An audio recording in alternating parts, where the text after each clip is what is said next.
ladies and gentlemen. Welcome to Donna Just Being Real. My channel is all about dating, love, relationships, and toxic relationship advice channel.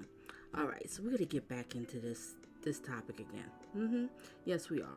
We're going to get back to it. So this is Pimple Face Killer, Aiden Fucci Psychologist Dr. Gregory Prichard assessment of him. Yes. Alright, just give me a second here. I want to share this out. Okay. Alright, I have the screen up. Alright, so we're going to watch this. Basically, this doctor here, the psychologist, he did assessment on him, with all the evidence and the things that, that was presented to him. So he did assessment. So we're going to hear what he has to say in assessment. I think it's very interesting. Extremely interesting. But I just want to let everybody know. I'm going to put it on a faster speed. Yes, this is how we do over here. The speed is going to be 1.5. Now, what you could do on your end, you can change the speed so you could slow it down. All right, but we're going to put on 1.5. And what you do is share your thoughts and opinions in the comment section, and also hit the like and check out some of my past commentary. And subscribe to the channel if you find value in my channel. And if you need to get in contact with me, feel free to look in the description also to find out about this case. And you will find my email address. Yes. So you find my email address. You can contact me if you need of coaching or coaching in dating, love, relationship, or you might have a viewer's request or whatever. Or you just need to chat with me. Feel free to email me. All right. So we're going to get into this here. And I want you to really listen. This boy here is a monster, and I will say this: if he did not get caught, he was going to do it again. And I got a couple of more other videos about this one here, so just stay tuned. We're going to break this down, because I like to get into the psychological things of these people's behavior, the craziness that they do. Oh boy, this is so sad. Stabbed this girl over 100 times. Yep. But all right, you'll just hear from him. All right, and at times I might pause to share my thoughts and opinions, and I'll give a little closing thoughts and everything. All right, so you just make sure you hit that like button. Ladies and gentlemen, let's get it. So just going to start going over to order. You can all be seated. Thank you.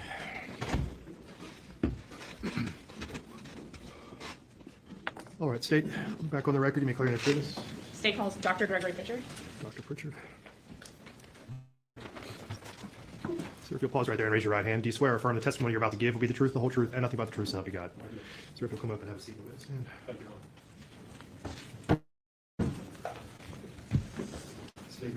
Thank you.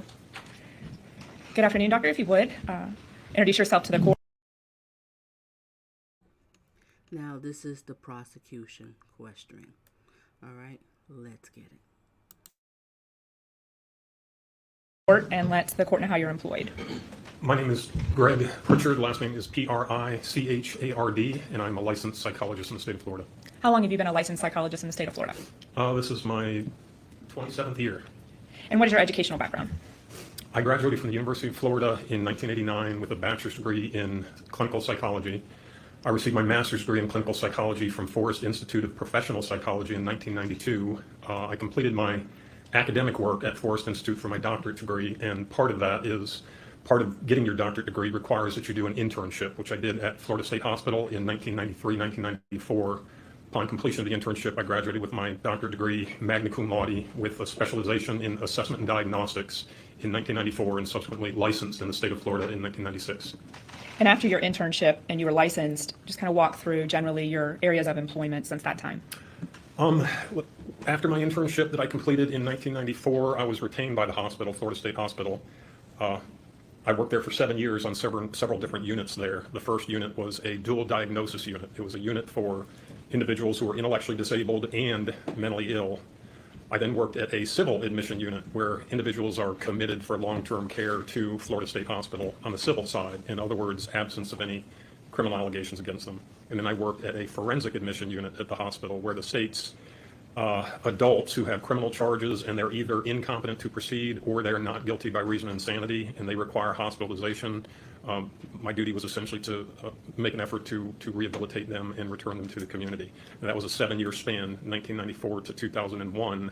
During that span, I had a 1 day a week private practice where I did forensic evaluations in the community. So competency assessments, sanity assessments, violence risk assessments, sexual predator evaluations under the State Sexual Predator Act. So all forensic related evaluations. And then in 2001, I resigned from the hospital and have been in full-time forensic private practice since then. And you mentioned a number of evaluations that you conduct. When you do that, since you've been in private practice moving forward, are you often hired by both the state and defendants? I am, yes. And have you done thousands of evaluations, Dr. Prichard? Thousands of evaluations, yes. I would say by this point, more than 10,000 forensic evaluations. Okay. Do a number of your evaluations include criminal defendants charged with various amounts of violent crimes? Yes, that is a very regular part of my practice. And what about evaluating juveniles? Do you do that as well? I've done that my entire career. In fact, before I got my doctorate degree, I worked on a juvenile psychiatric facility. That's where I started with juveniles. Since I've been licensed, I have had a contract with Apalachicola Forest Youth Camp, it's the state's facility where juveniles who are considered incompetent to proceed in the criminal realm, they are committed to Apalachicola Forest Youth Camp, 17 miles from my house. I've been contracted with them for about 15 years. I also regularly do juvenile competency evaluations, primarily in the Second Circuit, Leon County, and the First Circuit, Escambia County, Pensacola, those two circuits, but also others throughout the state. I also evaluate juveniles for sex offender recidivism risk, so sex offender juvenile evaluations. I also do evaluations of juvenile sentencing. So under the juvenile sentencing laws that came out between 2010 2012, things that need to be attended to when sentencing juveniles. So I've done dozens of those under those juvenile sentencing laws. And what you're referring to there is what's commonly known in our field as the Miller-Graham decisions, and then the rules essentially in Florida that came about in the statutes and all the factors that courts are to consider when sentencing juveniles. Is that what you're referring to? Yes. And you testified in Miller-Graham sentencings or resentencings of juveniles since those laws have changed? Many, yes. In reference to State of Florida versus Aiden Fucci, what were you asked to do in this case? I was asked to do an evaluation of Mr. Fucci for sentencing purposes. So juvenile sentencing laws. There's one juvenile sentencing law, 921.1401 of Florida statutes, that specifically addresses things that should be considered when sentencing juvenile for capital murder cases. So I was asked to evaluate Mr. Fucci and compile a report based on the variables outlined in that statute. Now, were you ultimately permitted to have a face-to-face evaluation with Mr. Fucci? I was not permitted to see Mr. Fucci. Okay. What categories of records, and we'll go through those, did you review in this case prior to forming your opinions? Well, I reviewed the St. Johns County Sheriff's Office investigative reports regarding the investigation into the disappearance and subsequent murder of Tristyn Bailey. I reviewed the medical examiner's autopsy report as well as the autopsy photos. I reviewed transcripts from Mr. Fucci's girlfriend at the time, Zophie Bowman. There were 4 separate transcripts that I reviewed from her. I watched audio and video of 3 separate interviews of Mr. Fucci's best friend, Dolphus Absher. He goes by Trey, so I'll refer to him as Trey if that's okay. I also reviewed a number of school records spanning Mr. Fucci's educational career. I reviewed pictures of the photos that were located in Mr. Fucci's room that have already been referenced. I reviewed a Snapchat folder that contained the Snapchat videos and texts that were sent by Mr. Fucci when he was in the back of the police car. I reviewed audio interviews of approximately 10 teachers that had familiarity with Mr. Fucci at Patriot Oaks Academy, where he was attending school, as well as his previous school. I listened to audio of Tristyn Bailey's parents, Forrest and Stacy Bailey, prior to Tristyn Bailey being located. I reviewed an audio of a cousin. I have her initials here. It's, I believe, Hannah Cunningham, as well as a deposition of Hannah Cunningham. I had deposition transcripts of probation officer Dwayne Barton, who has had some association with Mr. Fucci at the Duval County Jail. Sergeant William Cox, who is from the Jacksonville Sheriff's Office, who works at the jail. Information, it was a deposition transcription from an ESE teacher that Mr. Fucci had, Alyssa Gates. I had deposition transcripts of brother Dylan Hicks. Not listed in my report, which I reviewed after I submitted my report, is a deposition transcript of brother Preston Fucci. Also a deposition transcript of friend Michaela Harris. I had a couple of Jacksonville Sheriff's Office incident reports that were written about Mr. Fucci since he's been at the Duval County Jail, one in January of 2022, one in October of 2022. I reviewed videos of Mr. Fucci in a court appearance, one on September 1st of 2021, one on September 8th of 2021, and then a letter and an audio interview of an adult inmate at the Duval County Jail with the initials AS. Okay. Based on that volume of records you just outlined and everything that you reviewed in this case, photographs, was that information sufficient for you to form opinions in your area of clinical psychology as it relates to the factors that the court's to consider in this juvenile sentencing? Yes, I believe so. There was a lot of records, and one central aspect of any forensic evaluation is the records that we have about the individual that we're evaluating. Now, there's a limitation. I'm obligated to express this. There's a limitation that I could not see Aiden Fucci. So that limits my evaluation process a bit. But because of the volume and density of the records I was able to review, a lot of teachers, family members, friends, I felt like I had sufficient information to draw a lot of conclusions. Okay. And is this the only case you've ever been asked to assess on where a defendant, you haven't had that face-to-face, or a defendant didn't cooperate with you? No, not at all. It's not uncommon for a individual in the criminal justice system to refuse an evaluation, to refuse to have face-to-face contact with a psychologist. So it happens pretty regularly. Okay. And you're confident in this case that based on the records, they're sufficient for your opinions that you'll give here today? Yes. Okay. Now I want to move to the sentencing factors that the court is to consider. In your report, Dr. Prichard, you... Your Honor, at this time, defense renews the objection. The motion that was filed during Dr. Pritchard's testimony. Let me hear the full question, please. What was your question first? I don't think it was it my question, or? I think I was about to move into opinions, so she's just making an objection. All right, let me repeat what you were about to introduce. I was about to begin asking him his opinions as relates to the factors we're here to discuss. Based upon your prior arguments, you're renewing your objection, Yes, sir. and that objection is overruled. You may proceed, counsel. Okay, thank you. Doctor, you did a thorough job, and you did address the nature and circumstances of the offense, which is factor A for the court in your report. The court has heard a lot about that this morning already, as I believe you've been here as well through other witnesses. So I don't need you to recite those again, but just as they're relevant to the other factors, Yes, we'll ma'am. just bring them up Yes, ma'am. as we walk through these. I kind of want to start with factor C in this case. That factor had you analyze and look at the defendant's age, maturity, intellectual capacity, general mental and emotional health at the time of the offense. And so I kind of want to talk, and that's a big section in your report, but I want to go through that and see what you were able to glean from the records of importance about Mr. Fucci in those areas at the time. And so we can start with teachers, or however you want to start with that. I think just if we will take each descriptor here individually, like age, for example. Okay. Factually, Mr. Fucci was 14 and a half years old when this incident occurred.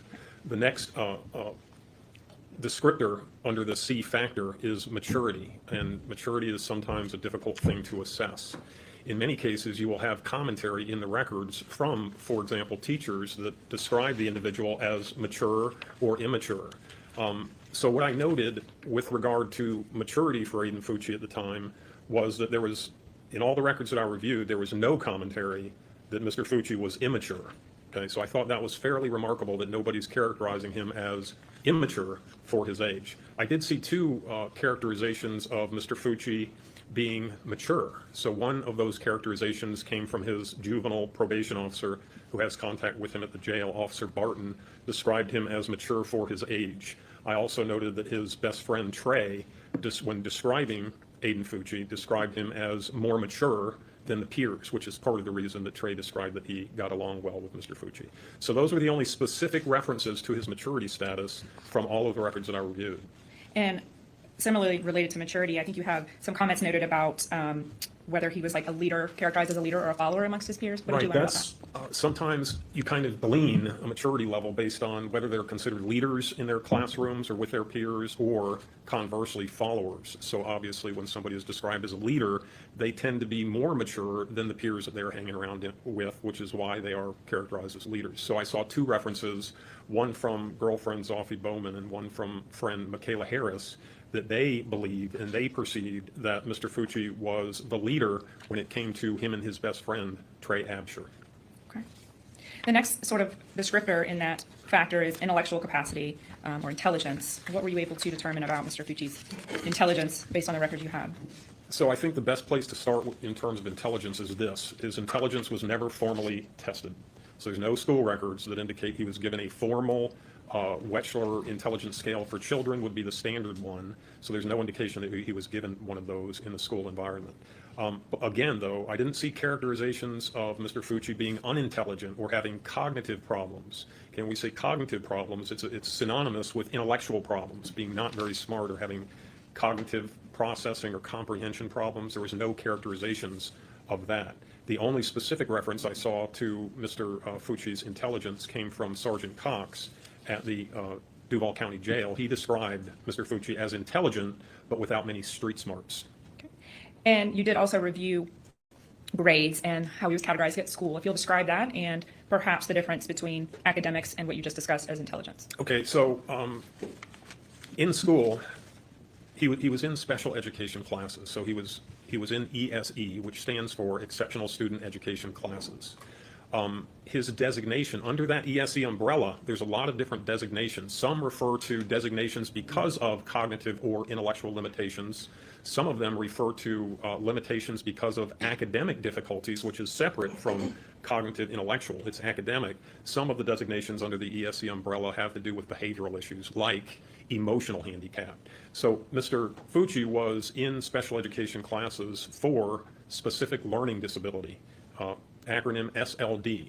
Now, what SLD generally means in the school environment is that the student's academic performance is lower than what is expected given his intellectual capacity. So in other words, he's underperforming academically. Okay, so he was in SLD classes and he was recognized as having some academic difficulties. Pretty consistently, he was described in the school environment as struggling academically, okay, in specific areas, so specific learning disabilities. So specific for Mr. Fucci was language arts, like reading, and math. Those appeared to be his two primary areas of academic difficulty. So, you know, he had tutors, he had services in that SLD curricula where he had ESE teachers who would spend individualized time with him. He still struggled in those areas. Now, there was another indication of academic, I would say academic deficiency relative to peers. So there's a Florida standard assessment. It's a standardized academic measure that is given to every student yearly to see where they match up with their peers, their same age peers, in terms of academic performance in a number of different subjects. So Mr. Fucci took these Florida standard assessment each year like all the other students. The scale is basically 1 to 5. 5 is the best, that means mastery, whereas 1 is the worst, which means the term they use is inadequate. Mr. Fucci scored in the 1, the inadequate range, pretty consistently in language arts and in math, and at least one time in science too. So clearly those were some specific problems for him in the academic environment.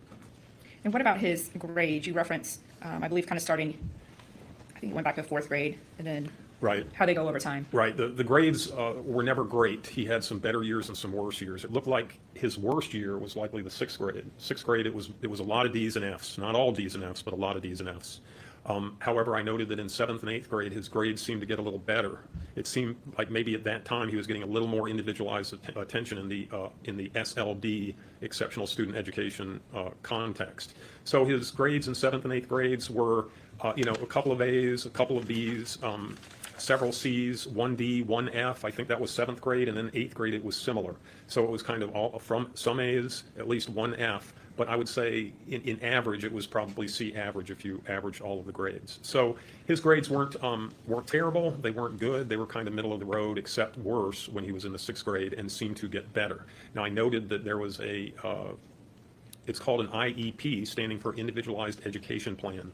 These students that are in the ESE curricula, they are given a individualized education plan so they can map out kind of goals for the student.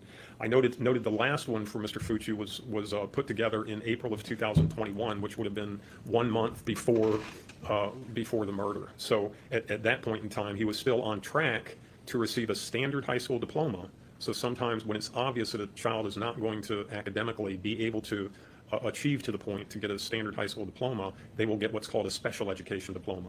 In Mr. Fucci's case, his last IEP indicated that he was still on track to receive a standard high school diploma. One other thing that was referenced in that IEP was there's a question on the IEPs, does the child's behavior interfere with his academic achievement or the achievement of other students? So on that last IEP, that question was answered yes. So there was another dimension here with Mr. Fucci, and that dimension is he had some behavioral issues in school as well. And I want to talk about the behavior in just a minute, but before we get to that, along this line of his ESE and SLD designations, when you reviewed all of the information from the teachers, there was a dean in that mix, I believe, a dean of discipline and the teachers, their descriptions of him and his performance, were they consistent with that descriptor of an academic problem versus the actual cognitive, intellectual? And explain that a little bit to the court. Objection beyond the scope. Scope of his expertise. Mr. Honor, just asking questions about education, not as a psychologist or as well. Repeat your question, please. No. I'm asking him if the teachers provided any information to support his opinion that Mr. Fucci had more of an academic problem than a cognitive problem. The objection is overruled. Yes, it was fairly consistent from the teacher's perspective. And again, there was no reference to him having cognitive deficits. Like Mr. Fucci isn't bright or he's struggling cognitively. The consistent characterization by teachers was that he has the ability and the capacity to achieve academically, but his motivation is lacking. So it was that other component was some behavioral issues, excuse me, some lack of motivation, some lack of effort that was also getting in the way of his academic performance. Okay. And before I interrupted there, you were going to move on to the behavior and disciplinary issues that could be playing a part in these grades and things that you saw. Is that right? Right. It kind of goes hand in hand. When we have students who behaviorally, they're not doing what they're supposed to be doing, they're getting in a lot of trouble, maybe suspensions, then that can affect their academic progress because they're not always listening to the learning that is provided by the teacher or, these grades 1 through all the way through 12th. Each grade builds on the next in terms of skills. So if the student isn't picking it up because their behavior is poor, they're not motivated, then as they progress through school, their academics are usually going to get worse. Okay, so what I noted about Mr. Fucci in terms of his behavior, in the 3rd grade, his behavior was characterized as pretty good. So he got satisfactory ratings from his teachers in terms of his conduct in essentially every area. Excuse me. By 4th grade, there seemed to be some indication that his behavior was getting a little worse. So there were some characterizations by teachers that he wasn't always motivated to do his best. He wasn't always controlling his conduct. So you saw that a little more in 4th grade. And it seemed to get worse as time went on, which is not unusual. A lot of times with adolescence, with pubescence, when a child gets to be 12, there's hormones and there's different social demands, and sometimes that's when we really see the bad behavior emerge from a child who maybe had demonstrated fairly good behavior before then. So we see that. So I noted that he had between February of 2018, so February of 2018, Mr. Fucci would have been 11 years old, and April of 2021, which again is a month before the murder, and he would have been 14 years old. So in that span of 3 years, he had 22 disciplinary referrals. Okay, so that's a fairly high number in a school environment. Okay, 22 disciplinary referrals. So I noted the nature of the disciplinary referrals. Were they violent? Were they not violent? I noted that 2 were violent, which is not, it's not a real high number of violent incidents, but in May of 2019. Objection, Your Honor, in reviewing the previous motion about the prior bad acts. All right, over objection, you may testify to this, Doctor. In May of 2019, again in October of 2019, he had 2 disciplinary referrals for punching another student in the face. I saw a disciplinary referral in March of 2019 where he was referred because he was cheating. He had the math answers on his phone. I saw mostly disciplinary referrals for characterizations of him being disrespectful to teachers, disruptive in the class environment, or just kind of oppositional with teacher demands, and also on the bus. So those disciplinary issues over that span of time resulted in at least 3 out-of-school suspensions and at least 4 in-school suspensions. So that's again between 11 and 14, which he was in 8th when he was in 14. So that would have been going back to about the 6th grade, where behavioral things seem to very likely affect his progress and his academics, which the majority of his teachers recognized and talked about. How does that compare to, comparing the individual of Aiden Fucci to a group of his peers, juveniles, and what you know about the occurrence of suspensions and things like that? Right, it's important to know, because in a vacuum, we don't know if that's relevant or not. So, but it's not in a vacuum. So what we know is that individuals in school, juveniles, that's kindergarten through 12th grade, suspensions rates nationally, this was 2019, was 5%. So 5% of students got suspended at least one time. That was actually down from a couple of years before that, where it was 7%. But it hovers around that area in the last 10 years or so, where 5, 6, 7% of students get at least one suspension during a year. So the point is, it's unusual. So we can knowledgeably say that Mr. Fucci getting suspended from school is unusual for his group of peers. Relative to his group of peers, it's an unusual thing, and it provides us some information to make some judgments about. And then moving on to that mental and emotional health. I think you've already commented on the teachers, but teachers, and then I believe his two closest friends, Sophie and Trey, provided a lot of that insight for you. Is that right? Yes, that's mental and emotional health. If I may, I'll go back over the teachers a little bit just because I didn't cover everything. So there was some consistency in what teachers related about their experience with Mr. Fucci, and there were some things that were a little bit inconsistent between teachers. The consistent points were teachers said consistently, without exception, he has the ability to understand and comprehend, okay? He seems to understand right from wrong. He seemed to understand there were consequences for inappropriate conduct or not doing your work or whatever. They all were consistent in relating that they had never seen Mr. Fucci appearing that he was responding to voices in his head or making the verbalization that he heard voices in his head. So those were the consistent things amongst teachers, and I think really relevant. It speaks to a lot of things, including, ability to appreciate risks and consequences in general, understanding right from wrong. He knew these things in a general way, according to teachers. Now, some of the inconsistent things between teachers, there was bad and good. One of his ESE teachers that spent a lot of time with him in the 7th grade was Alyssa Gates, and she said Aiden was a pleasure to work with. He worked hard. There was no behavioral issues whatsoever. He did what she asked him to do, seemed to want to do well and achieve. So that's kind of one end of the spectrum from one teacher, whereas other teachers, for example, one of the teachers, described him straight out, said he was a punk. His PE teacher, it was teacher Jay Shepard, said that he was difficult to deal with, said that he was defiant and he would rarely dress out for PE, said that he was aggressive, and gave the example that Mr. Fucci would plow through kids that were in his way because he wanted to walk where those children were standing. So he just kind of plow through them. Characterized Mr. Fucci seemed to always want to get in a fight or an altercation, was looking for it. So a little bit of a mixed bag according to what teacher was characterizing their experience with Mr. Fucci in school, and it kind of ran the gamut from quiet and respectful to kind of aggressive and very defiant. And I believe Miss Gates, she was from his previous school, if you recall that 7th grade, and if you recall the audios that you listened to, which was a large amount of teachers, were those his most recent teachers that law enforcement was interviewing shortly after the murder? Yes, those are his most recent teachers at Patriot Oaks. You're right, Alyssa Gates was a later deposition, and she had experience with Mr. Fucci at his previous school in the ESE department. But the 8th grade teachers and the dean and all those that you referenced that were at least more consistent, those were all his current, as of the date of the homicide. That was, and teachers. And a lot of those consistencies that I mentioned, I'll even mention that one of the teachers, Mr. Wetjen, Wetjen, he had known Mr. Fucci for quite a long time and described himself as a mentor to Mr. Fucci. So point being, Mr. Fucci had at least one adult mentor in the school environment that was trying to help him. He said Mr. Fucci would seek him out if he was in trouble, and they would talk about things. So Mr. Fucci seemed to have some, positive people that he could contact in the school environment to help him out if he needed it. Okay.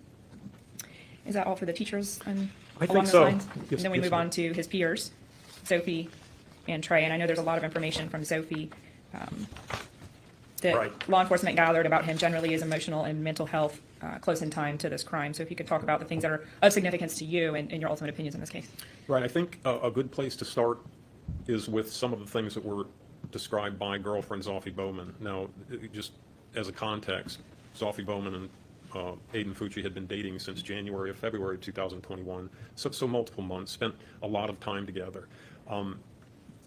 Ms. Bowman described that she and Mr. Fucci and some other peers, they were kind of into what she described as gore, what she described as horror, Horror. So they like to watch horror movies. They like to watch gory horror movies. So she commented about that. She also characterized that they all had what she described as dark humor. Okay, so that was part of the context where she disclosed some of this information. She said that she and Mr. Fucci talked a lot about things they saw on these horror shows and gory movies, that a lot of times they would discuss death and killing in the context of these types of movies, okay? But she went beyond that a bit, and she also described that her words were that Mr. Fucci talked about death and killing a lot, okay? Now, he talked about death and killing a lot. She gave a couple of examples when Mr. Fucci got really mad at her because she sent a picture of her in a photo with another guy that happened to be her sister's boyfriend or friend that was a boy. And she said that Mr. Fucci got extremely upset about this, and his reaction was to say he was going to kill that boy. She also Did y'all hear this? This Pimple Face Killer right here. Tell me he's gonna kill that boy because of the picture. I'm trying to understand how these kids so young in relationships like this. Just doesn't make sense. What's going on with these parents? I'm just saying, these are all my thoughts and opinions. This is crazy. Just keep listening, ladies and gentlemen. Keep listening. If you didn't hit the like, you just came in here, please hit that like and share your thoughts and opinions in the comment section. I really need to hear what you have to say. Resume. also gave an example of Zoffie Bowman asking Mr. Fucci, would you like to hang out with me and a couple of my guy friends? And she said that Mr. Fucci's response to that was to talk about how he was going to kill those two guy friends. So this is important because there was a lot of this killing and death talk from Mr. Fucci that's unusual.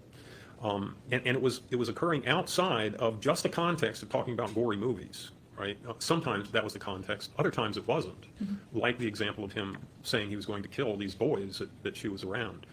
In that same theme, she talked about, her words were that Mr. Fucci talked about wanting to kill her, and that he would sometimes do things to her like take his knife out and pretend to stab her, or walk up behind her and pretend to slit her throat. Now, she indicated she wasn't scared of this. She wasn't scared of Mr. This Pimple Face Killer was talking about killing her, come up to her with a knife, and she wasn't scared. Who is her mother?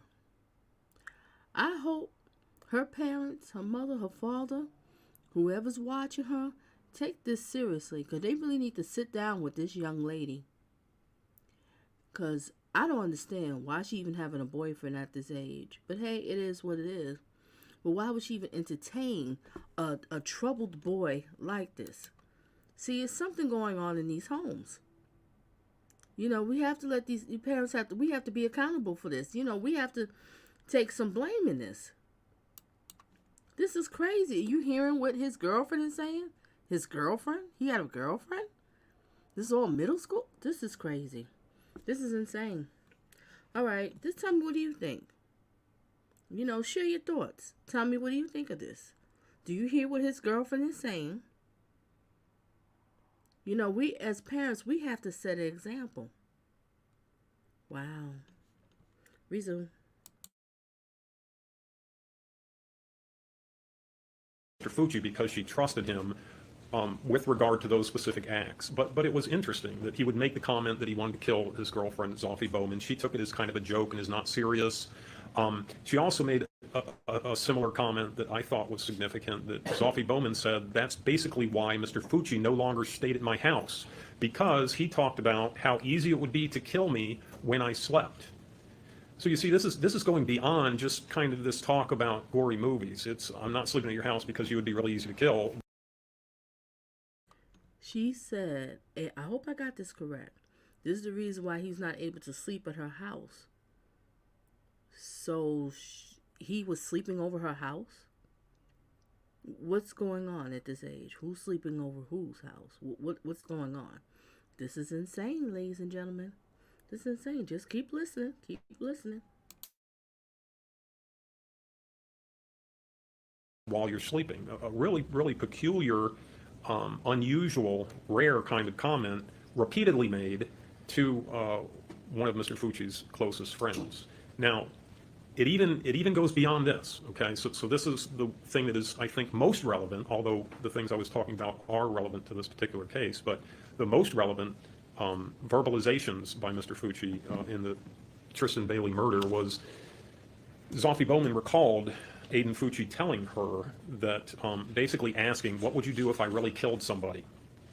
And then following that up with, expect me to kill somebody within this month. So Zoffie Bowman was asked if she could pin the date down. She couldn't exactly pin it down, but she said she believed that remark was made by Mr. Fucci in the month of May of 2021, the same month where the murder occurred. Okay, and when talking about how he would kill, so really it's extensive. It's not just a remark here and there. It seemed to be a real fascination of his. When he talked about killing somebody, he even told Zoffie Bowman how he would do it. And what he told her was, I would walk around at night and I would find somebody else walking at night. I would drag them in the woods and I would stab them. And then I would pretend like I didn't do it so that I could keep killing people. Now, kind of, again, in a vacuum, that's a weird statement. That's a weird remark. But this isn't in a vacuum. When we examine that statement occurring close to when Tristyn Bailey was murdered and how remarkably similar it is, it speaks to me. It speaks to emotional health, first off. It's unusual. I can't stress that enough, how unusual it is for a peer to be talking about this kind of thing so frequently in such detail with such gore. It's pretty bizarre. And to actually carry it out, because that's the other thing. We compare Mr. Fucci to his population, other juveniles. Juveniles sometimes make violent remarks. Juveniles sometimes talk about violent fantasies. It isn't something that usually kind of predominates what they verbalize or is a fascination like it seemed to be with Mr. Fucci.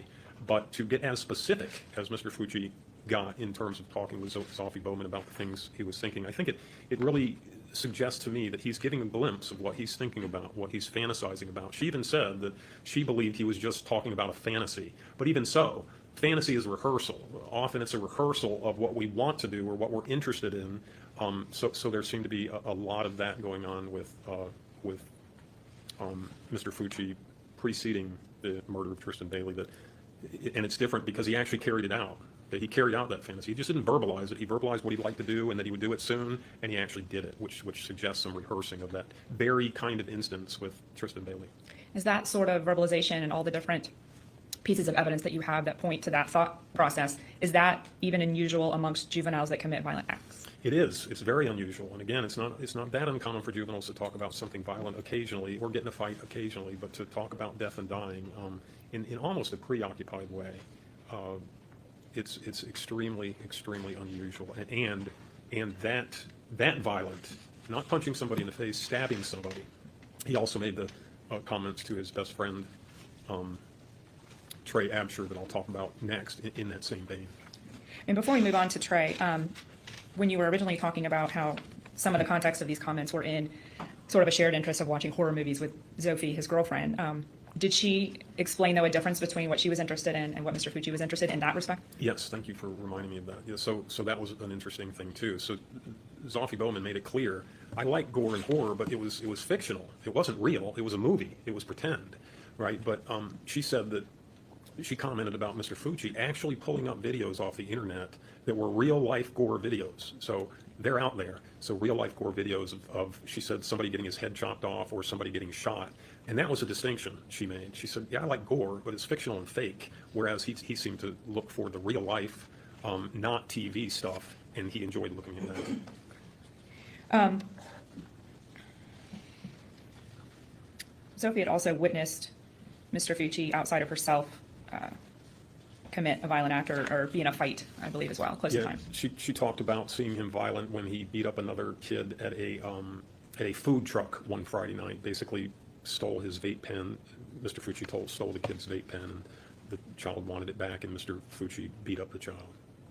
And when he described the type of people he wanted to kill, do you recall what Zophie indicated the type of people, whether they were people he liked or didn't like? Well, he said he wanted to kill people he liked. And she specifically referenced in that case that he kind of pulled that from a horror movie. He related to that line in the horror movie of killing somebody you liked. She also indicated that he typically talked about killing other guys, less so about girls, more about guys. Okay. And then what information, if any, did his closest best friend, Trey Absher, have consistent or inconsistent with Zophie? I mean, it's more of the same thing. So I think one of the differences in Trey Absher in terms of what Mr. Fucci verbalized to him is the statement, it would be satisfying to slit somebody's throat, and the statement, it would be satisfying to watch the blood drain out. Now, really unusual for anybody to make those remarks is that satisfying, right?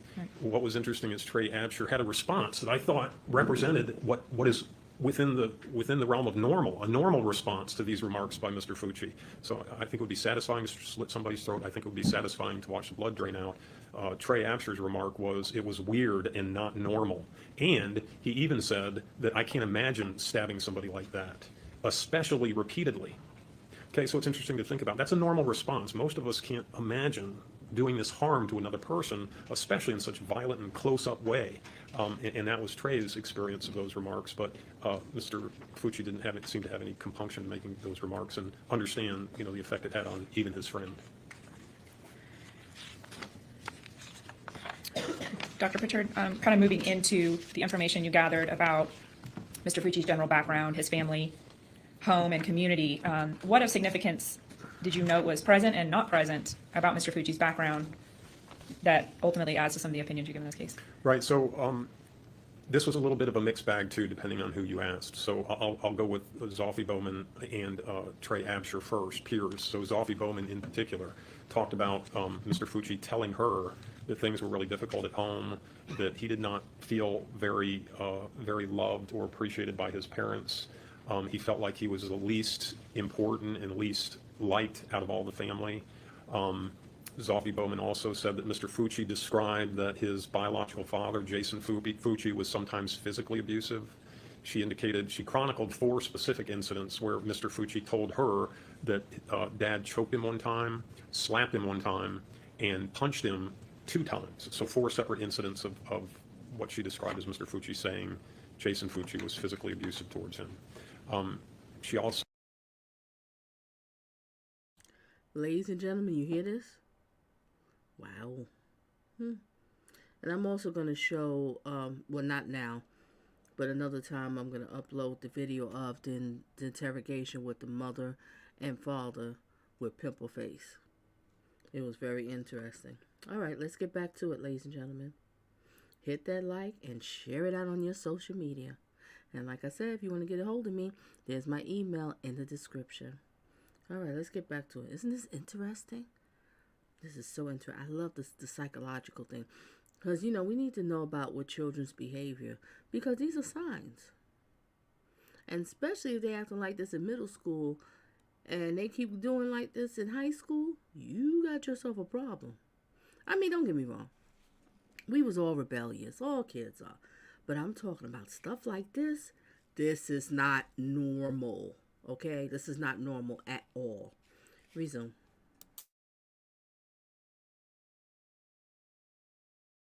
So described that mother was not a very good mother figure.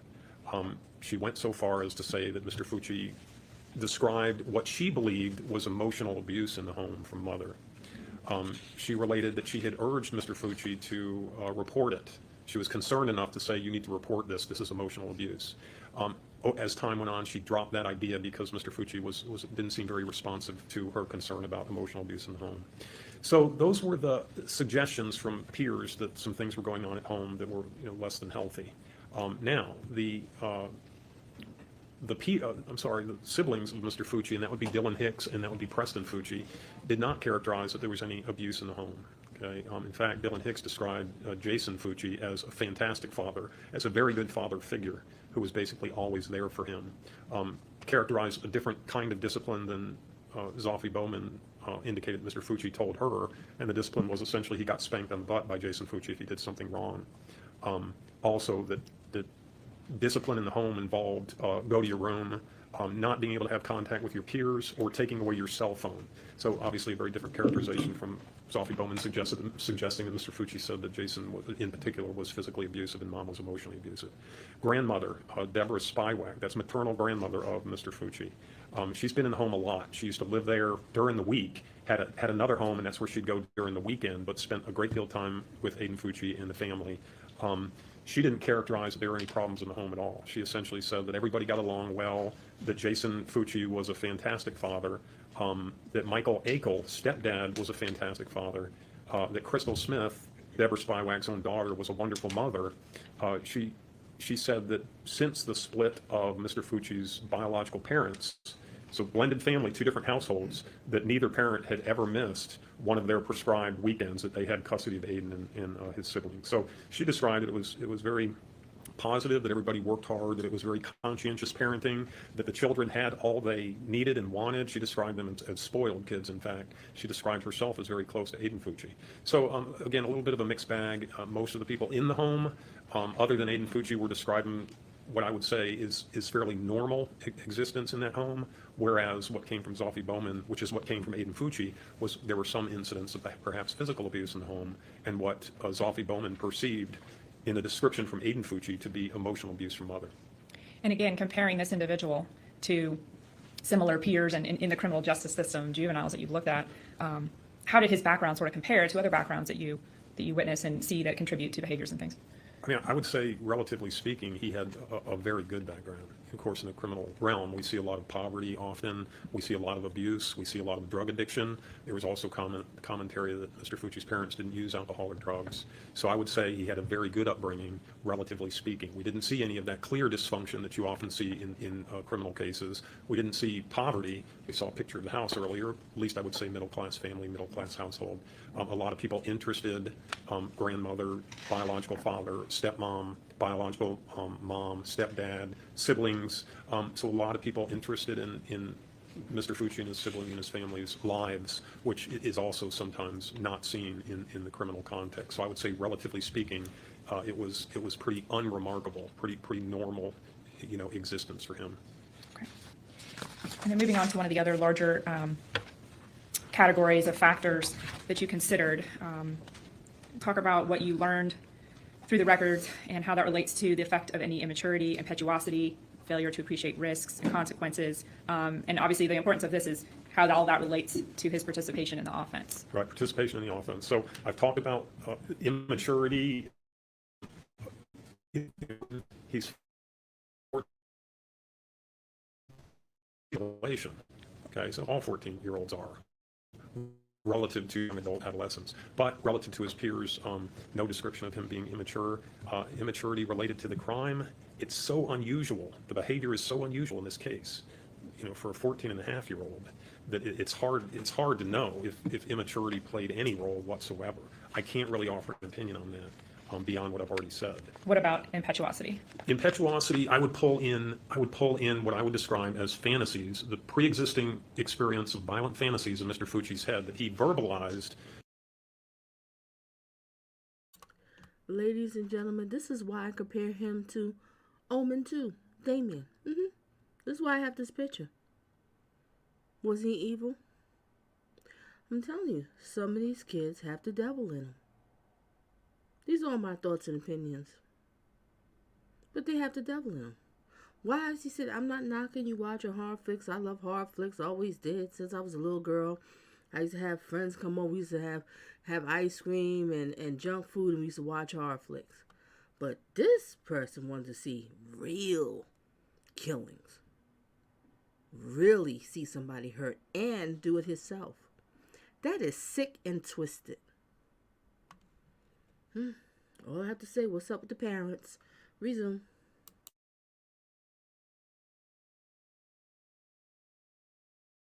Two peers that were very descriptive, that were very similar to what happened to Tristyn Bailey. I would say that suggests to me some rehearsal, perhaps some premeditation.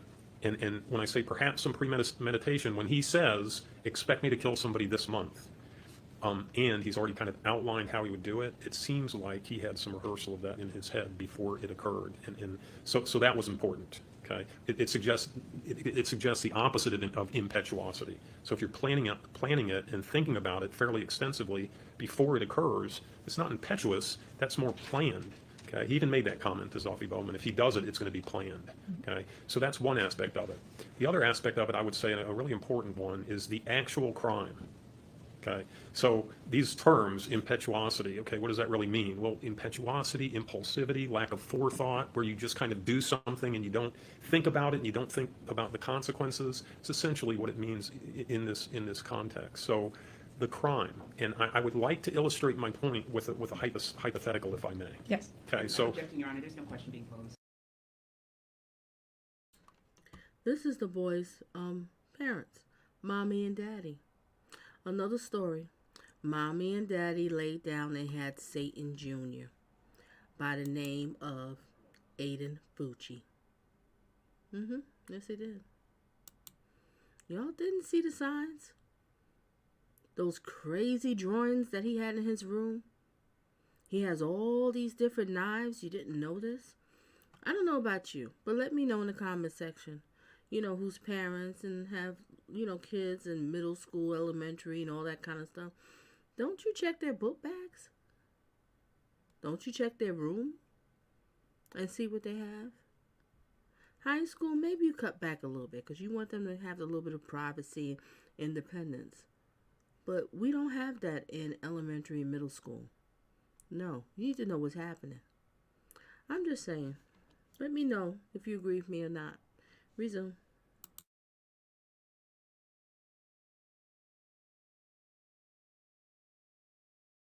I can pose a question. Again, the court has heard the facts, and I know you'll weave them into your answer about the nature of this crime. Right. If you were to compare the nature of the crime itself that Aiden Fucci committed to the larger group of his peers and juveniles that commit violence, why is it that you call this particular act not impetuous, and what is an example of one that would be? Okay, so in terms of what is an example of one that would be, that I've seen in my own experience. Sorry, an objection again, Your Honor. So now he's describing the nature of a crime. He's here qualified as an expert in psychology, not in crime scene, or even in detailing the nature of a crime. So I'm objecting to this line of questioning. All right, she's going to repeat her objection. And I apologize.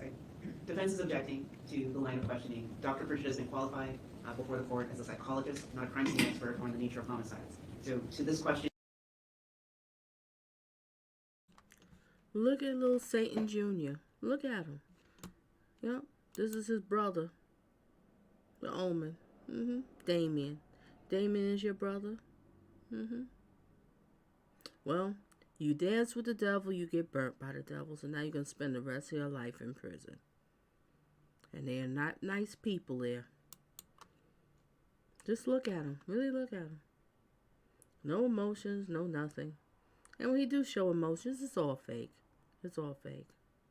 He planned this killing, and he enjoyed it. You stabbed this beautiful young lady over 100 times. Wow. Resume.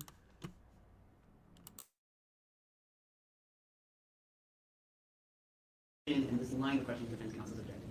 Your Honor, the issue of impetuosity is one of the most important factors within the factors. It's one that Dr. Bloomfield is going to testify about as well. And the doctor is clearly qualified and has a lot of experience in seeing juvenile crimes and the varying types of those crimes. So he's simply trying to describe why he believes this one is not an impetuous act, and an example of what an impetuous act would be. He's describing impetuousness within juveniles or within criminals and the differences between categorizing something as non-impetuous and impetuous. Right, the objection is overruled. Doctor, you remember the question? Yes, Your Honor. You may answer it. Thank you. So the example to illustrate of what I would consider impetuous crime. For example, a youth goes into a convenience store with a gun with an intent to rob the clerk. The clerk reaches under the counter and the youth fires the gun and hits the clerk and runs out of the store. Okay, so impetuous meaning there's no indication that youth had plans to shoot the clerk. Okay, there's indication that it was kind of an immediate reaction. Maybe believed he might be shot, so he pulled the gun. So I would say that would be a good example of likely impetuosity or impulsivity. Now, to change a few of the dynamics in that hypothetical, okay, that same youth goes into the convenience store with a gun to rob the clerk. The clerk gives money to the youth with the gun and is not armed. There's no firearm under the thing. So he gets the money, and the youth takes the money and then shoots the clerk. And then he walks over to the counter and shoots the clerk 20 more times while the clerk is lying on the ground. So you see in those two different examples, impetuosity in the first one, impulsive, we don't know intent to really do anything when he entered the store, versus the second example where there seems to be clear intent, so clear thought and plan to shoot the clerk, whether he got the money or not, to kill the clerk. Don't shoot him once, you go over and you shoot him 20 times. So it seems far less impetuous and impulsive than the first example, and I would say that's a good direct comparison to the Aiden Fucci case. Okay, So And why in this overall realm of milligram considerations, opinions, psychology, everything that came out of those cases, why is that factor so important? it's so important because that's why these juvenile sentencing laws came into effect, because youth are typically impetuous or can be impetuous relative to adults. There's no question juveniles are different than adults, and we have to consider that. So they can be impetuous. They can do something without giving it much thought that can affect their life forever and the lives of others forever. And we have to consider, so that we have to kind of analyze it to see, does it look impetuous in this case or does it not look impetuous? Okay, so that's why it's relevant. And that's why it's important to look at the individual, all these factors we've gone through, and the act itself, right? Yes, you always have to look at the individual. Every forensic case, you're looking at an individual. You're not evaluating a group. I was asked to evaluate Aiden Fucci, not a group. But that being said, when you evaluate an individual in a forensic context, you're making comparisons to the group that he comes from. That's the comparison sample. So as I said, these things aren't in a vacuum. How do I know that suspensions matter? Okay, I know they matter because it's unusual for his peer group. So I can say Mr. Fucci as an individual is unusual in the sense that he gets suspended, whereas 95% of his peers do not. And that's kind of how we go about it. So I want to compare him in all the things I'm talking about. The context and the comparative sample is his peer group, juveniles. And under that same factor, again, I believe there was one other consideration we talked about into this impetuous analyzation, fantasies, the nature of the crime. You also mentioned in your report cover-up. How does that play a part? Yeah, so cover-up, I didn't really talk about how it was a protracted crime. It was a long crime, right? Relatively speaking. So in the example I gave, go in, shoot, leave, takes a second or two maybe, versus go in, rob, shoot once, shoot 20 more times. It takes a lot longer relative to the first example. So in this crime with Mr. Fucci, his, inflicting 114 wounds, it takes a long time. It doesn't speak to impetuosity to take that long. There's thought going on in his head as this is playing out. How long exactly did it play out for? We don't know. Let's say a couple minutes. Objection, Your Honor, speculation. For 114 stab wounds versus 1 or 2 seconds in the impetuous example I gave. Had Mr. Fucci stabbed Tristyn Bailey once or twice, impetuous, impulsive, probably. 114, I think you really would have a problem making that argument legitimately. Even if you didn't have that premeditated fantasy information. For you to stab a person 114 times, you have to be the devil. There's something seriously wrong with you. And all the red flags was out there. I don't understand, parents. You didn't notice there was something weird? He was living with you. The pictures that he has all these knives. You wasn't checking his book bags. I mean, you didn't pick up on some of these things? Dad, you didn't pick up on some of this stuff? I'm just saying. I mean, I'm not trying, how you say, for faulting parents and stuff. Good things will happen. But at that age, it's like we have more control over our children at that time. So how you didn't pick up on it at that age? Okay, resume. Yeah. I really wish you did not sneak out that night. You did not sneak out that night. So sad. So sad. All right, resume.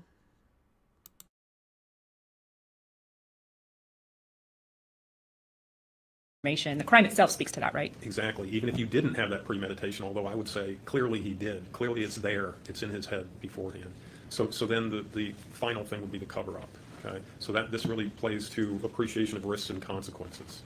All right. So cover up. When somebody tries to cover up a crime, the implication is they understand the risks and potential consequences of that crime, and their effort is to not get caught because they recognize it's wrong. Okay. It all plays into that. So in Mr. Fucci's case, the cover-up would be getting rid of the murder weapon, probably not too long after the crime occurred. We don't know how long, but it was in the retention pond right near her body. So he got rid of the murder weapon.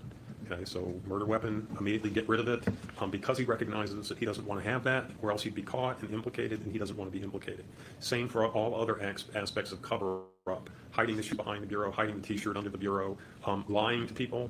So lying to Zolfi Bowman and Trey about what happened to Tristyn before the body was discovered, lying to his parents when they were talking to him in the interview room, lying to authorities about what occurred. So why do we lie? We lie because we don't want to get caught, because we know we've done something wrong. So it's appreciation of potential consequences that you don't want for yourself, and that's what generates the behavior. So it seems to be clear indication that he's appreciating that related to his case with that cover-up behavior. Okay. And that blended into factor I, which was the any effect of his characteristics of youth on his judgment. So you sort of outlined that he was able to think through and cover up evidence, at least in his manner. Is that right? Yeah, it's the effect of his youth on his judgment. So the judgment to kill Tristyn Bailey, is that related to his youth? I don't know how anybody could say it is or it isn't. I don't know. That's hard to identify. But he was obviously demonstrating judgment throughout that.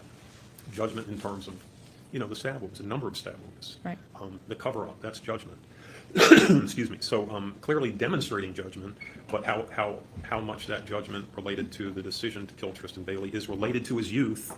Again, it's a really unusual act. This murder is really unusual. I don't know how you could say it's related to his youth or not. And when you give that opinion, do you have some, again, statistics of the group, the juvenile group, to sort of compare him to on violent acts? Well, yeah, on violent acts, yes. So just generally violent acts committed by juveniles. So the entire group of juveniles who commit criminal acts, violent acts are about 7% of those criminal acts. So it's a small percent. I'm sorry, that's incorrect. So of all the violent acts, 7% are murders. Okay, so it's unusual. So murder by juveniles, all the violent acts, only 7% are murders. So it's unusual.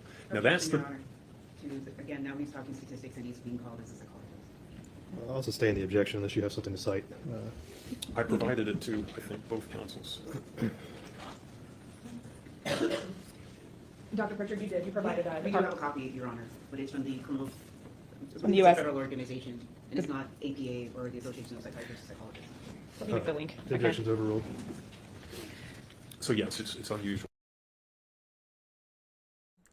I really wish Pimple Face attorney, the defense, would talk a little bit louder into the microphone. Really wish he would. Oh well, and her partner too.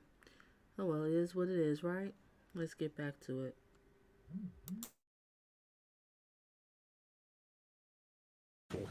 And again, why it's relevant to your work in this case is what? What are you looking at in making recommendations and opinions to this court about this defendant? Are you looking at all juveniles? Or are you looking at Aiden Fucci? I'm looking at Aiden Fucci, but I'm comparing him again to all juveniles. That's the reference sample, and we have to see, is Aiden Fucci, is there anything about him that's different as an individual based on what we know about other juveniles and what's normative or normal behavior with those juveniles? And all of that is, again, comes out of, as you're aware, the Miller and Graham decisions and why courts, and especially in Florida, court has discretion here.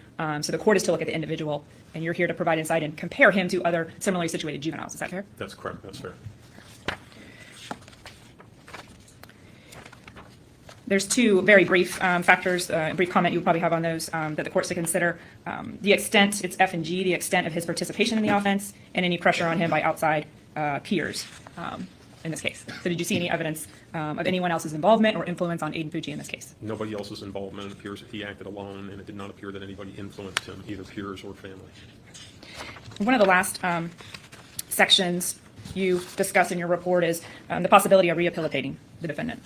And there's some different information in addition to the rest that you talk about in that section. So if you would kind of talk about your opinion on that and then what that opinion is based on. Right, so the possibility of rehabilitating the defendant, a lot of times the best information to get on this variable comes from after the crime occurred, when they're incarcerated. How are they doing? How are they adjusting? Are they demonstrating things clinically that we would like to see, like some compassion and some sorrow and what went wrong and how can I do things better, and I feel so bad for. This Pimple Face Killer didn't have any compassion. See? This is how he was acting right after he killed her the next day. He's sitting in a cop car, smiling and grinning. Anybody seen Tristyn? Anybody seen Tristyn? He didn't care. Another one of Satan's juniors running amok out here. Resume.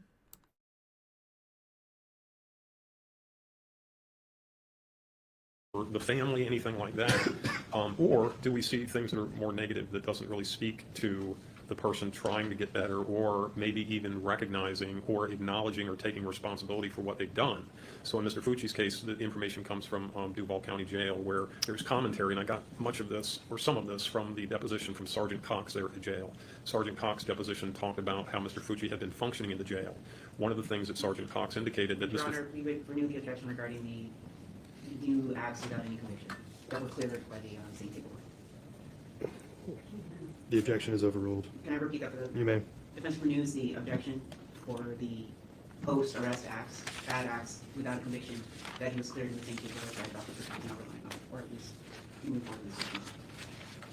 The objection is overruled. Go ahead, Doctor. Right. So the general indication from Sergeant Cox was that since Mr. Fucci has been in the jail, he has been given opportunity to be in the general population at the jail. And I guess I should say that at the jail, he's housed with other juveniles who are direct filed. So these are other juveniles who have serious charges. They're not with adults. So it's another juvenile population, but is in the adult jail. Had opportunity in the general population, but according to Sergeant Cox, it's never worked out for Mr. Fucci because of his own behavior. See, the benefit of being in general population is you get to come out of your cell 8 hours per day and socialize and, play games and watch TV, whereas other places that they are housed, if their behavior is not good, they don't get those level of privileges. So Sergeant Cox described that Mr. Fucci has not been able to make it in the general population very well because he always gets sent back to administrative confinement or disciplinary confinement or seclusion because of something he has done.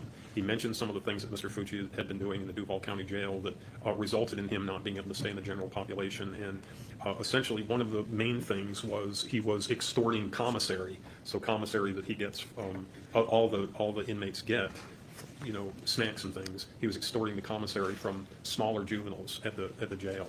When asked about how this extortion was taking place, essentially Sergeant Cox was characterizing that Mr. Fucci would make threats, threats like, if you don't give me your commissary, I'm going to ask them to put you in my cell.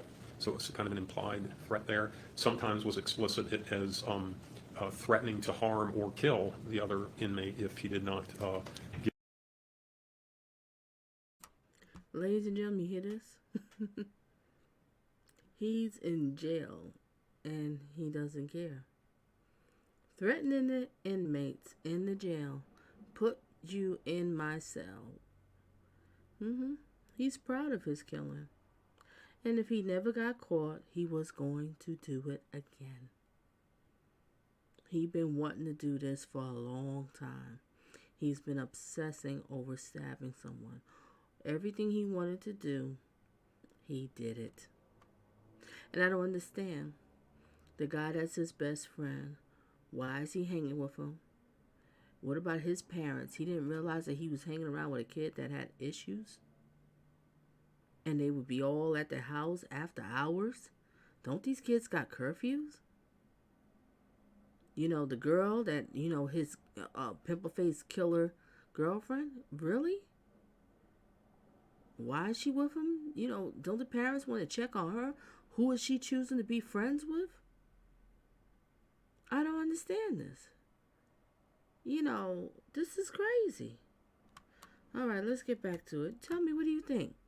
Do you agree with me or disagree with me? I don't know. Just tell me. Share your thoughts. Help me. I stand to be corrected. I don't mind to be corrected. Let me know, because this doesn't add up. What was going on? What's going on with all these kids and these parents? Everybody's drinking, doing drugs, having sex at this age? Wow. Reason. Give the commissary to Mr. Fucci. It happened to at least two additional inmates there early on, and then it sounded like it happened to two additional ones with different initials later on, where he was extorting the commissary. There were a couple of complaints by other inmates that Mr. Fucci was threatening them. I'm going to kill you. I'm going to kill your people.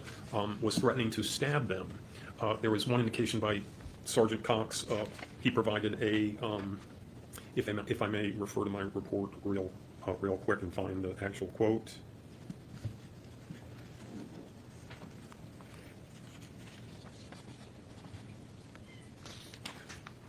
I think 17, paragraph 2, maybe. One or two. Yes, so one of the specific quotes was attributed to Mr. Fucci toward another juvenile. When I go to general population or when I get a chance, I'm going to stab you and I can't wait. I'm going to look you straight in the eye. Right? And so these really explicit, again, unusual comments. So He told another inmate, I'm going to stab you and look you straight in the eyes.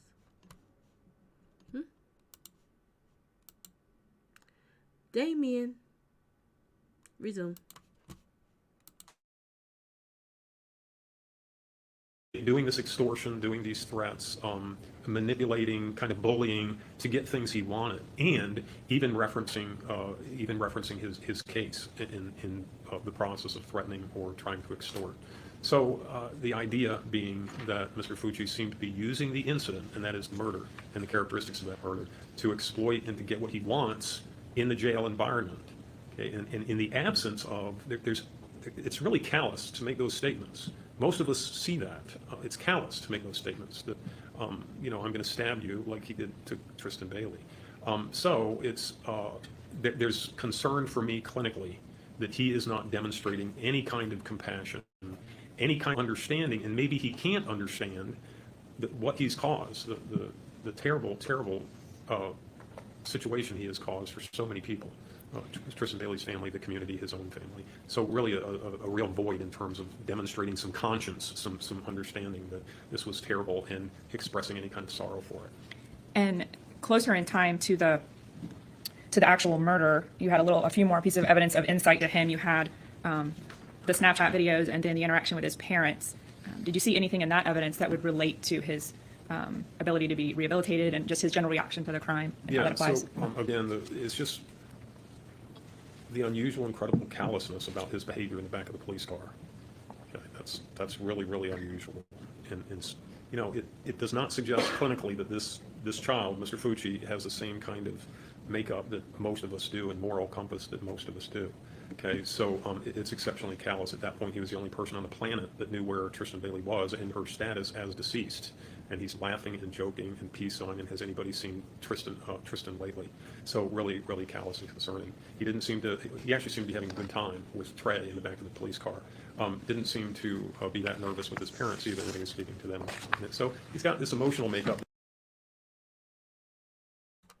This is the picture exactly how he was in the back of the police car. He didn't have any remorse. He was smiling, laughing. That's his friend that you see in the background, his friend Trey. I think his friend named Trey. This is crazy. He didn't feel no way. He didn't care that he killed this girl and stabbed over 100 something times. He didn't care. And now he's in the jailhouse being Mr. Rough Man. But always remember that someone's going to be way stronger than you. Good luck. Resume.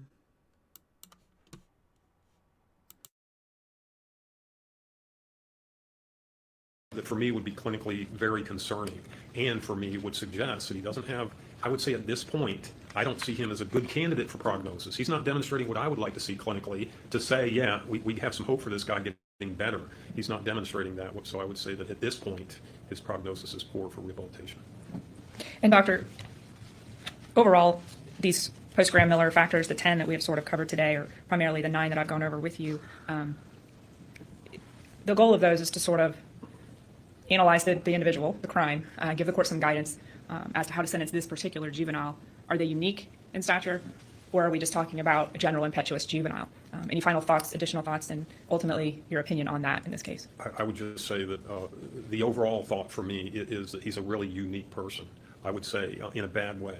He's demonstrating some things that I think are extremely clinically concerning that we usually do not see in youth, that often we don't see in youth murders. So I would say that again, his ability to kind of grow out of this, maybe, but he's also got some personality things that are really concerning. Thank you, Your Honor. No more questions. Could we just have a 5-minute break? Take a 5 minutes. I get 10 minutes till 4.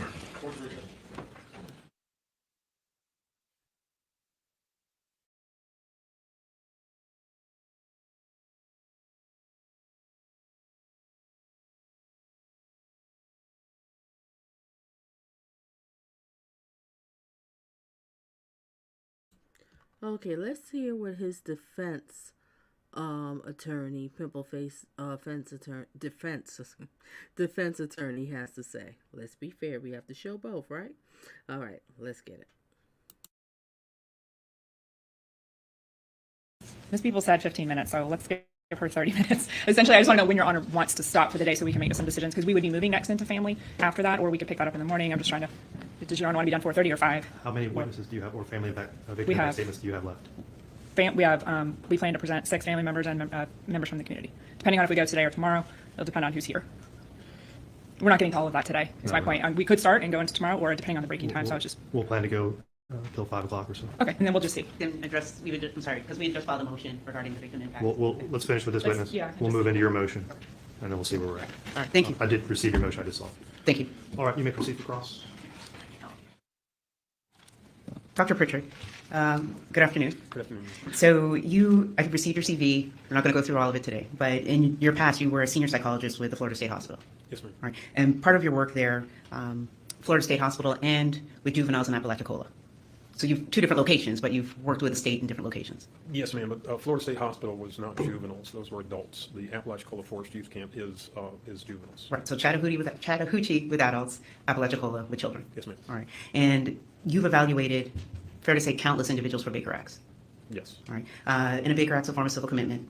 Yes, ma'am. And a person is Baker Acted if they're likely to suffer from neglect or or harm to themselves. There's a laundry list, but in a nutshell. Right, harm to self or others, or will suffer from neglect, yes. All right. And a person who cuts himself, they may be depressed.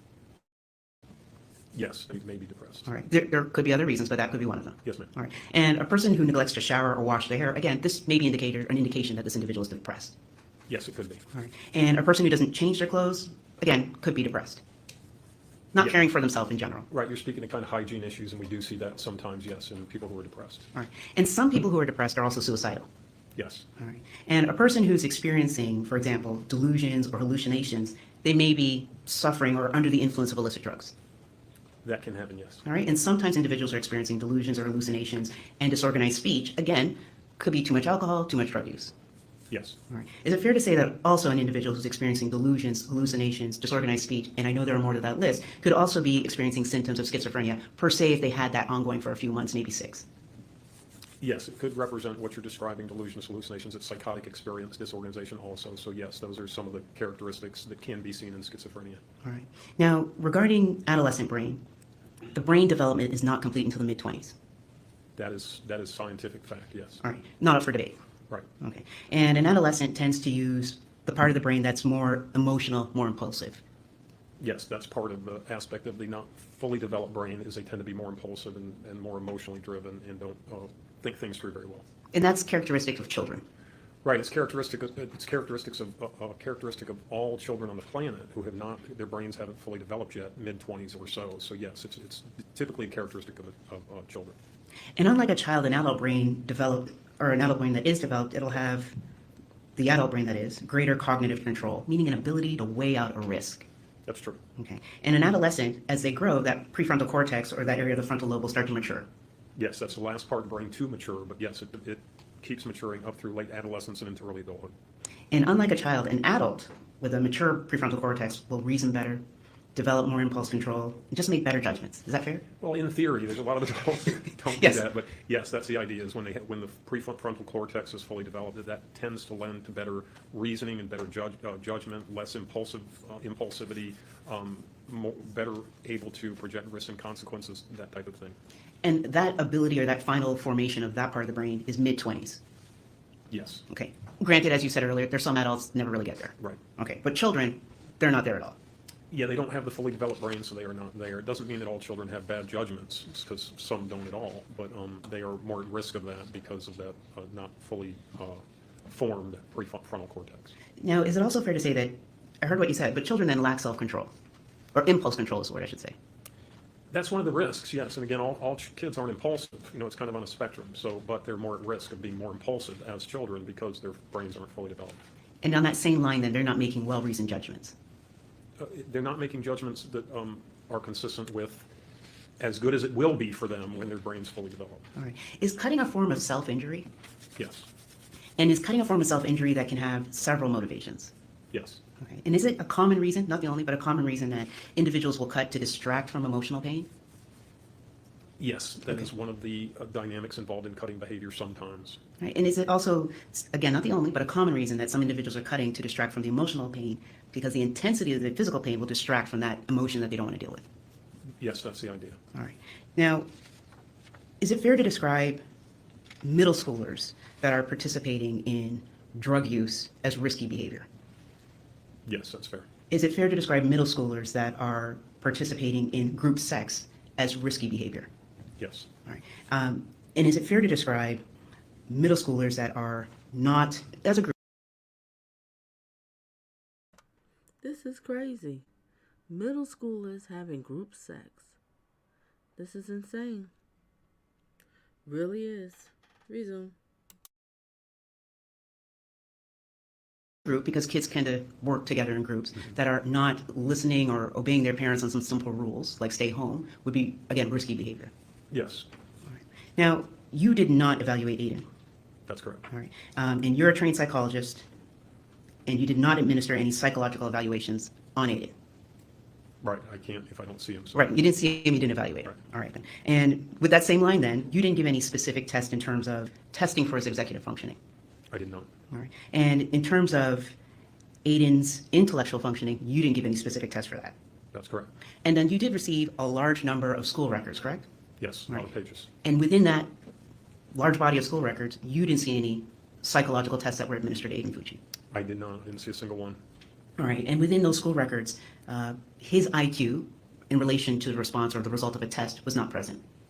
Right, I did not see any. I did not see that any formal IQ testing was done with Mr. Fucci in school. So today you don't know if Aiden's verbal versus his nonverbal IQ, what those numbers would be. I can't say. And if there's a difference between Aiden's full-scale IQ and predicted IQ, again, you have no ability to opine on that. No, not really even having talked to Aiden at all. If I talked to him, I could probably give an impression, but I wasn't able to talk to him. Now, in school, and I'm not asking you line and page, but fair to say that on several of the school years, he was scoring 1s and 2s on the FSAs.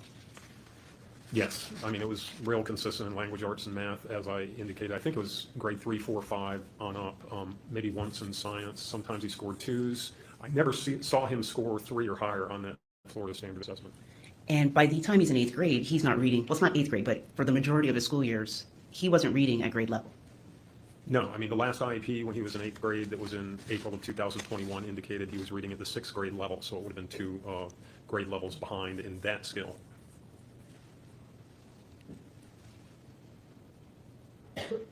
One moment, Your Honor.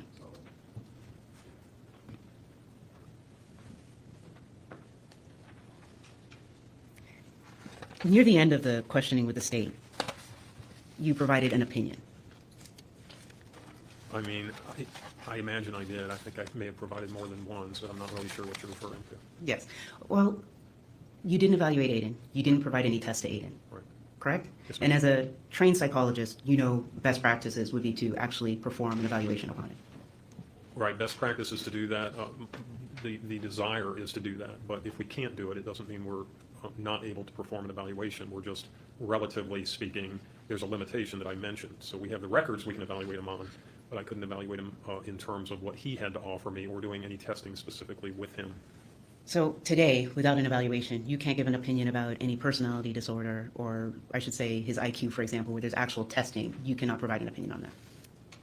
No, I can't without seeing some hard data, which I don't have. Now, how much do you bill the state per hour on this case? I bill $250 an hour. And ultimately, because I know your final billing hasn't gone in, how many hours will you bill on this case? I mean, I would just be guessing at this point. I haven't added it up, but I would say probably 50 hours, maybe a little more, a little less. All right, one moment, Your Honor.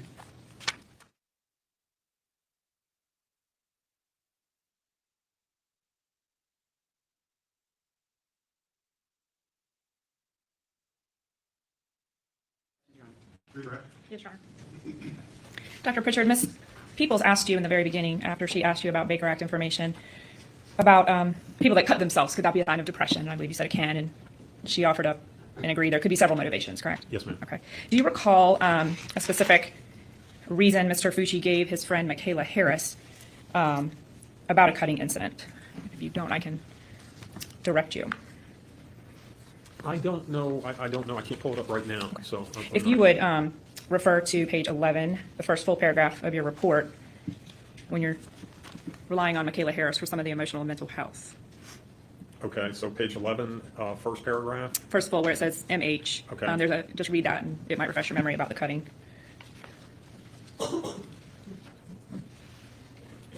Yes. Okay. At least one comment he's made about cutting. What was that? Well, he said that when he saw that Michaela cut herself, he thought it was the coolest thing. And according to Michaela, Mr. Fucci indicated that he had cut himself one time. Okay. Ms. Peoples asked you a lot of questions about, and the obvious answer of no, you didn't evaluate him, you didn't test him. Would you have liked to? Yes, Okay. You were not allowed to? I was not allowed to. Okay.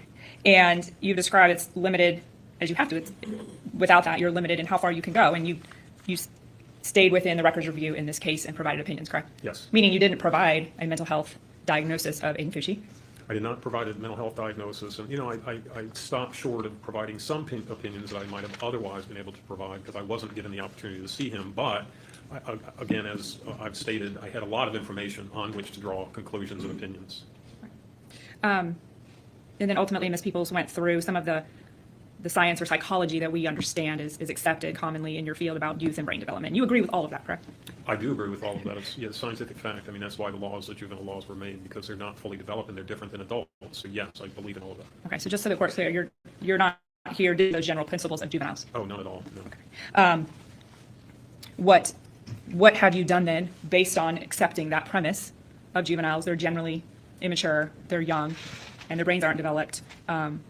Knowing that information, are you drawing a distinction about this crime as it relates to that knowledge about juveniles? Yeah, I am, and that's the thing. It's again, and I've said this several times, all juveniles on the planet, their brains are not fully developed. Okay, that doesn't mean that we're going to see egregious behavior from them necessarily. Occasionally we do, and we need to consider the variables. So the unique thing with Mr. Fucci is, given all of he's the same status with a not completely developed brain as every juvenile on the planet, and understanding that and acknowledging that, he still chooses to do something that is extremely rare for his group of peers, the sample we compare him to. So that's the relevant point. For him as an individual, even though we know all this other stuff about juveniles in general, it's extremely rare and very, very different. Okay. No further questions. All right, may this witness be excused? All right, thank you, doctor. Thank you.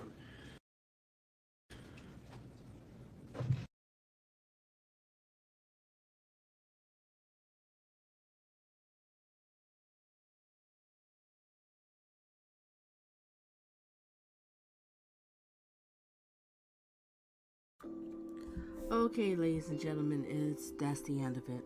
I just wanted to show, what the psychologist had to say, his assessment from all the notes and everything, materials, whatever that he received. Like he said, he didn't, talk to him personally, but I think he had enough to get an idea of his personality. This is insane. This boy's a monster. Nothing but Satan Jr. Alright, so I'm going to end this. And what you do is you share your thoughts and opinions in the comment section. Let me know what you think. What did you learn from this? I know one thing I have to say is, what's going on with these parents? This is crazy. These are middle school kids. This is insane. And I wish this little young lady never snuck out the house that night. Snuck out to see him and he killed you. She didn't know. Alright, but stay tuned for some more, because I'm going to do a little bit more on this one, because like I said, I want to break it down. I like to show things. I like to get into the psychological things and stuff of, people's minds and their triggers and etc. etc. Alright, so like I said, hit the like button. Share your thoughts and opinions in the comment section. And feel free to share the video out. And that's just about it. Stay tuned for some more. Oh, and also check out some of my past commentary. And stay tuned for some more of Donna Just Being Real. Wait a minute. Before I end, let's put him up. There's the monster. Where he at? This was how he felt, an expression after he killed her. Alright, enough is enough. Let me stop talking. Alright, bye. you.